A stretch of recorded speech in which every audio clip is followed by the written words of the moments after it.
My name is Clara, and I guess if you looked at my life from the outside, you'd probably think everything looks perfectly fine.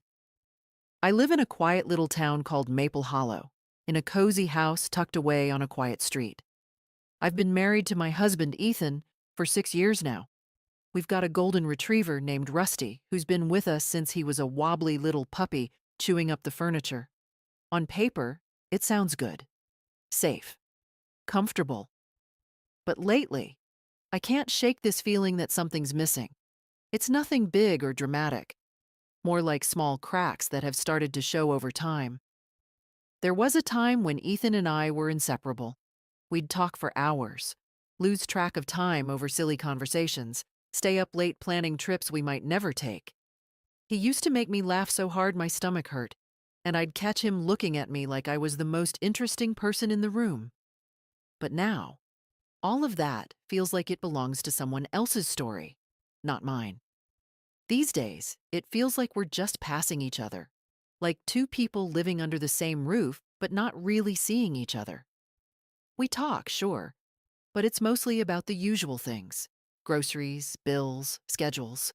It's polite, practical, nothing like the long, winding conversations we used to have.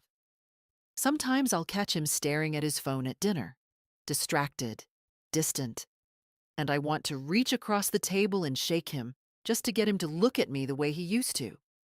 But instead, I stay quiet, smile like everything's fine, and keep eating. It's not like we're fighting or angry with each other. It's just flat.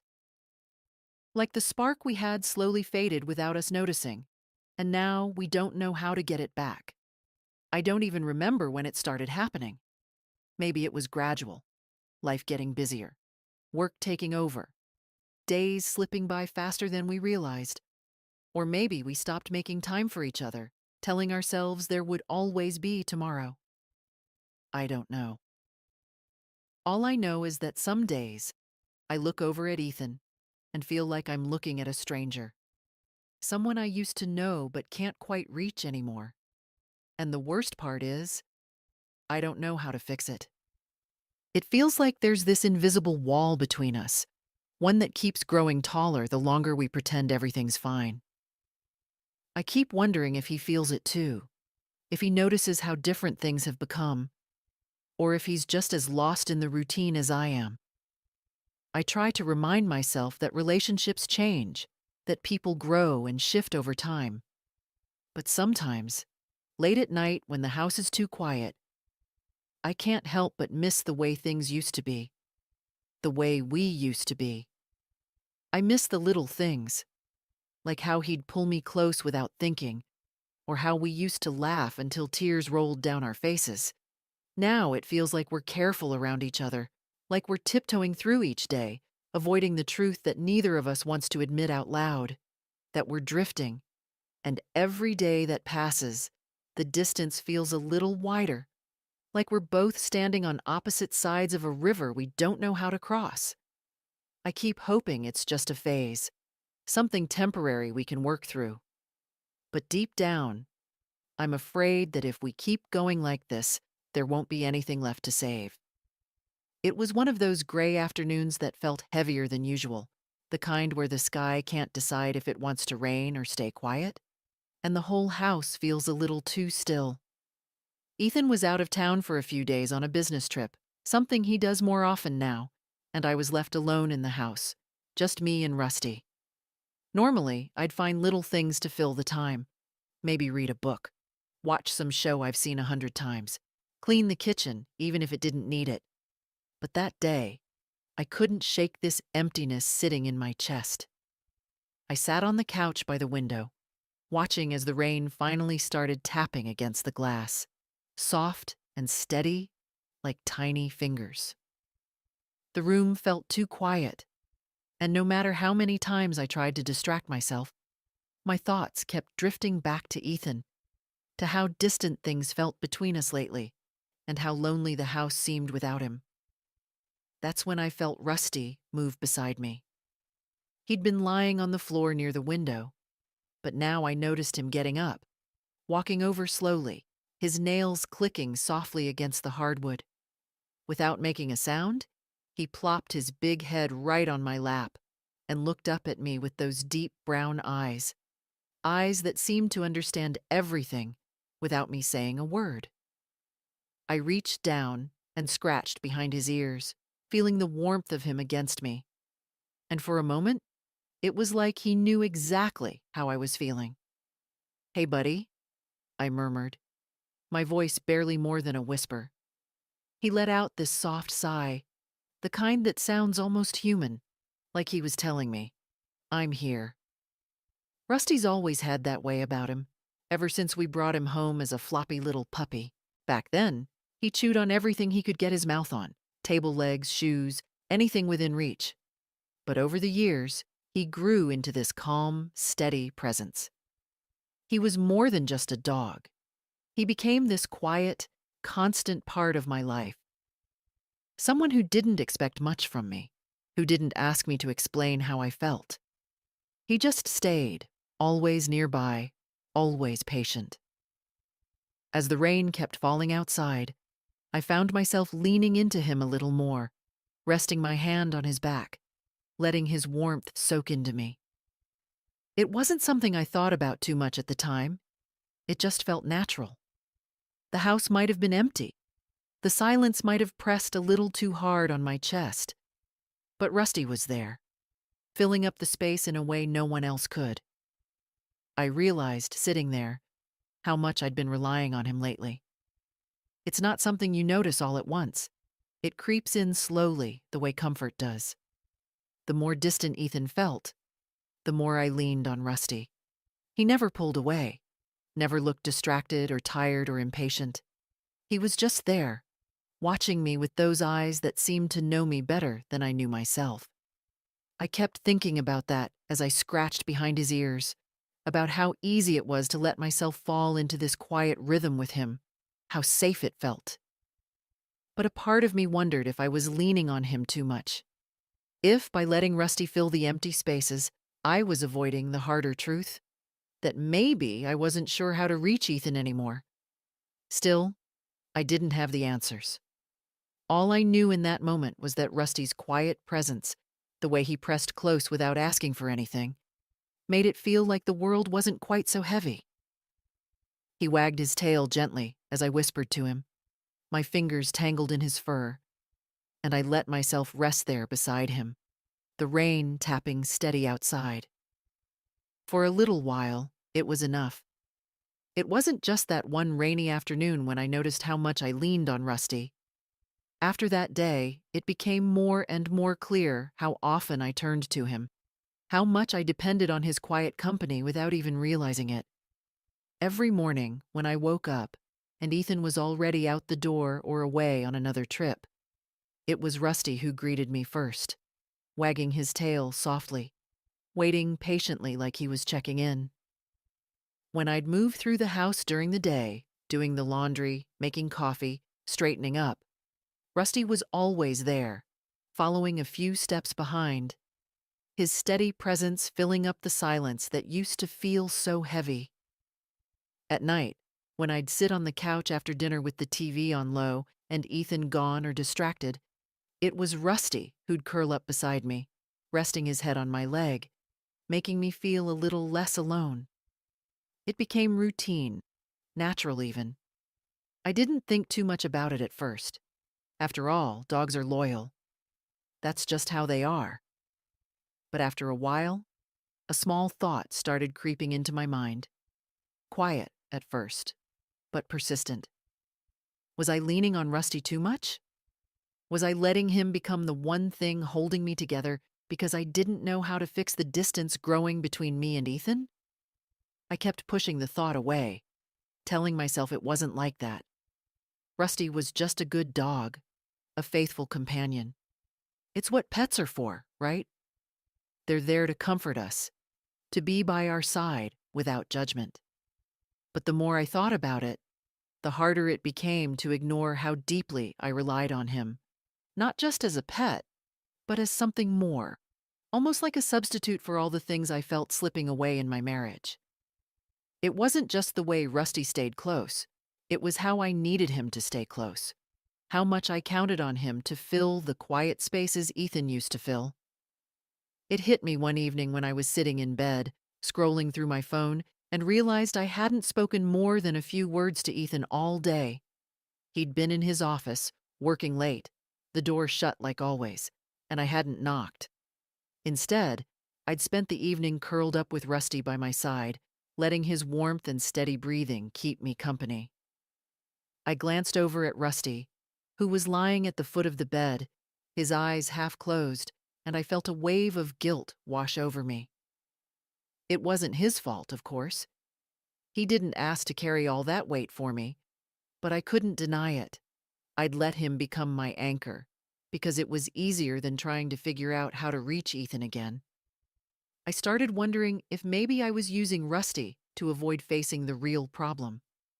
It was easier to pour all my love and energy into Rusty, who gave it back without hesitation, than to confront the growing gap between me and my husband. And once that thought took root, it didn't go away. I began noticing every little moment where I chose Rusty's company over Ethan's, where I felt more at ease sitting with my dog than trying to break through the silence with the man I married. It scared me, honestly. Scared me to think I might be hiding behind my bond with Rusty instead of fixing what felt broken between me and Ethan. I didn't know what to do with that realization at first.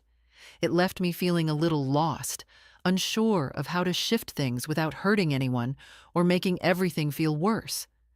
But even with that swirling around in my head, every time I looked at Rusty, I couldn't help but feel grateful.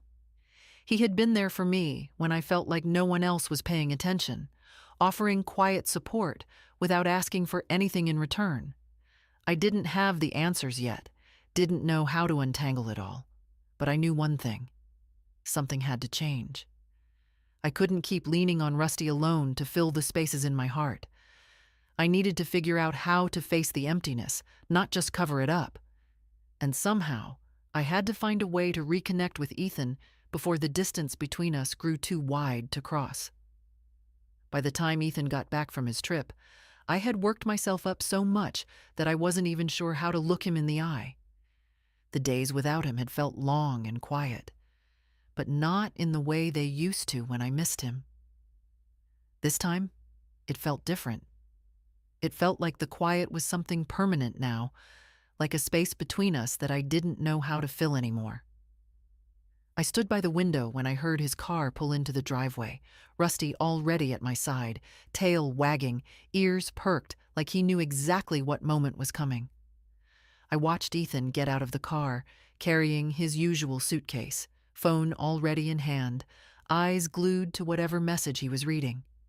He looked tired, worn down, and something about that sight made my chest tighten. When he finally came through the door, he smiled in that polite, familiar way, the kind of smile people give when they're used to the routine of things. "Hey," he said, pulling me in for a quick hug, his voice soft but distant. "How was everything while I was gone?" I mumbled something about it being fine, but inside my head was racing. I wanted to blurt everything out right there. The loneliness, the way things felt off, how I'd been leaning so hard on Rusty because I didn't know how to lean on him anymore. But instead, I kept my mouth shut. Old habits. We moved around each other that evening like we always did. He unpacked, I reheated leftovers, and we both sat on the couch, the TV flickering in front of us, but neither one of us really watching. Rusty lay at my feet, his head resting on his paws, completely content just to be near me. That familiar knot of guilt twisted in my stomach. I glanced at Ethan a few times, waiting for some moment to open up. But he seemed preoccupied, tired, like the last thing he wanted was a serious conversation. And yet, I couldn't sit with it any longer. The words kept sitting on the tip of my tongue, getting heavier and heavier until I felt like I was going to burst. Finally, I took a breath and said his name softly. "Ethan."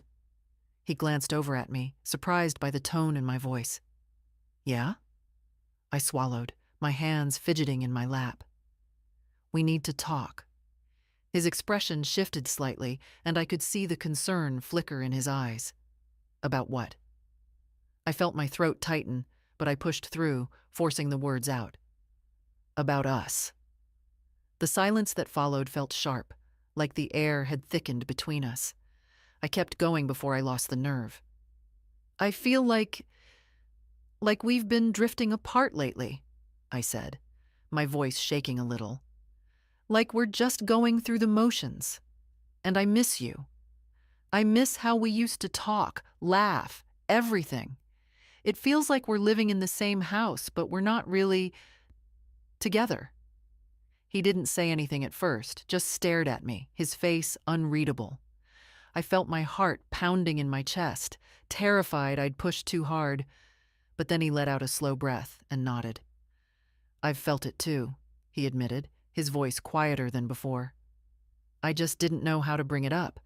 I've been so caught up with work and everything else, I guess I didn't see how far apart we'd gotten. Hearing him say that made my eyes sting a little, like I'd been holding my breath for months and finally let it out. But I wasn't done. I glanced down at Rusty, who was now sitting up, his head tilted, watching both of us like he knew exactly what was going on. There's something else, I added, my voice even softer. While you've been busy, while you've been gone, I've been leaning on Rusty a lot, maybe too much.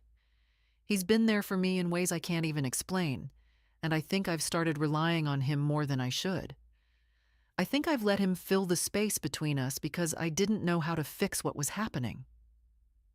For a moment, Ethan just looked at me, and I couldn't tell what he was thinking. But then he glanced at Rusty and smiled faintly. Rusty's a good dog, he said. I'm glad he's been here for you, but you're right. We can't let things keep going like this. We need to work on us, both of us. I felt a lump rise in my throat, but it wasn't from sadness this time. It was relief. Finally, after all those quiet days, after all the nights of wondering if I was the only one feeling it, we were saying the things that needed to be said. We kept talking after that, long after the TV had gone quiet, and the house felt softer somehow. We talked about everything, our routines, how busy life had gotten, how much we missed the little things we used to do together. It wasn't easy, and it wasn't all fixed in one night, but just having that conversation made something loosen in my chest. And all the while, Rusty stayed close, like he was holding this space for both of us, reminding me how much I'd leaned on him, how much he'd kept me steady until we were ready to face the truth ourselves. After that first conversation with Ethan, something shifted between us. It wasn't like a light switch where everything suddenly felt perfect or easy again, but more like the heavy tension that had been sitting between us slowly started to lift, little by little. Just knowing that he'd felt it too, that distance, that quiet drifting apart, made me feel like maybe we weren't as far gone as I feared. The next morning, I remember waking up, and, for the first time in a long while, I didn't feel like I had to brace myself for another day of silence and routine. Ethan was still asleep beside me, and Rusty was curled up at the foot of the bed like usual. But something about the air felt lighter. After everything we talked about, I knew it wasn't enough to just acknowledge the problem. I had to do something about it. We both did. So that day, when Ethan finally woke up and wandered into the kitchen, I made us coffee, and instead of letting him grab his phone like usual, I asked if he wanted to go for a walk later. His eyebrows lifted, a little surprised, but he smiled and nodded. Yeah, I'd like that, he said. And that was how it started. Nothing huge, nothing dramatic, just small choices, small efforts to pull each other back in. That afternoon, we took Rusty out and walked down the old path behind our house, the one we used to stroll along when we first moved to Maple Hollow. It felt familiar but strange at the same time, like revisiting an old version of ourselves. We didn't talk much at first, just walked, letting Rusty tug at the leash sniffing every patch of grass and wagging his tail like it was the best day in the world. But after a while, the quiet between us didn't feel so heavy. We started pointing out little things along the way: a neighbor's new fence, how much the trees had changed since last fall. It wasn't deep conversation, but it was something, a start. Over the next few days, I made it a point to sit down with him in the evenings, even if it was just to share something silly from my day or watch a show together instead of sitting in separate rooms. I could tell he was trying too, putting his phone away more often, asking how I was doing in a way that felt genuine, not automatic. We both knew it would take time to rebuild that closeness, to find our way back to each other after letting things slip for so long. But every small moment added up. One conversation at a time, one shared laugh, one walk with Rusty, tugging at the leash. We even started cooking dinner together on Sundays, something we hadn't done in years. It wasn't anything fancy, pasta, stir-fry, sometimes just breakfast for dinner, but standing side by side in the kitchen, chopping vegetables, bumping elbows, laughing over who messed up the recipe first. It felt good. It felt like us again. Rusty, of course, was always there, flopping down on the floor, waiting for scraps to fall, watching us like he knew he'd somehow brought us back to this, and honestly, maybe he had. It's strange to think about how easily life can pull two people apart without you even noticing. You get busy, you get tired, and before you know it, you're living next to someone instead of with them. But once we stopped ignoring it, once we both admitted how much we missed each other, it became clear that the effort had to come from both sides. And the funny thing is, it didn't feel forced. It felt natural, like we were slowly remembering all the reasons we'd fallen in love in the first place. There were still hard days, times when work stressed him out, when I felt the old distance creeping back in.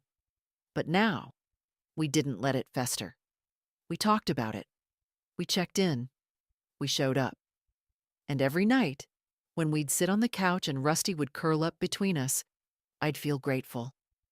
Grateful that even though I'd leaned on Rusty when things felt lonely, he'd somehow helped me hold on long enough to face what was broken and start fixing it.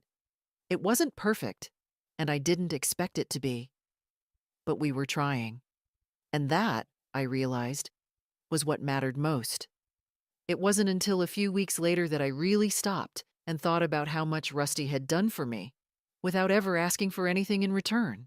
After Ethan and I had our talk, and after we started making small changes, walking more, spending real time together, even laughing again, I noticed myself feeling lighter.